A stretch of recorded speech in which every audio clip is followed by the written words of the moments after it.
Hi, I'm Troy Valencia and yung issue ko po is drugs. Kasi yung drugs po, matagal na po itong inaalis sa Pilipinas hanggang ngayon nag-exist. And then yung cause of drugs ko po is stress and trauma. Kasi high level of stress, trauma, or adverse life events can lead individuals to use drugs to escape or numb their emotional pain. Yung drugs kasi parang yung magkukos ng trauma sa isang tao kaya stress. And then peer pressure especially during adolescence and young adulthood can play a major role in influencing individuals to try drugs even if they might not have inclined to do so otherwise.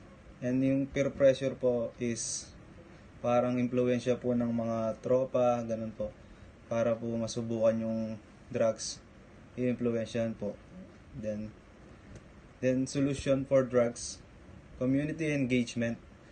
Establish a community-based programs that promote healthy lifestyles, mentorships, and positive role models, helping to reduce the appeal of drugs. And pangalawa po is rehabilitation and recovery. Establish a rehabilitation centers, support program for individuals seeking to recover from drug addiction, providing them with medical, psychological, and social assistance. Example po, magtatayo po tayo ng rehabilitation center sa mga barangay po. Then yung mga na-addict po sa drugs, pwede pong hulihin tapos pagre-recover po doon. Then last is early intervention and treatment. Enhance access to mental health services, counseling, and support for individuals struggling with emotional challenges that might lead to drug use.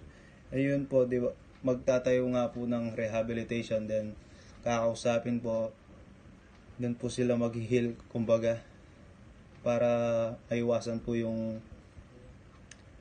paggamit ng drugs. And then yun lang po yun sa akin.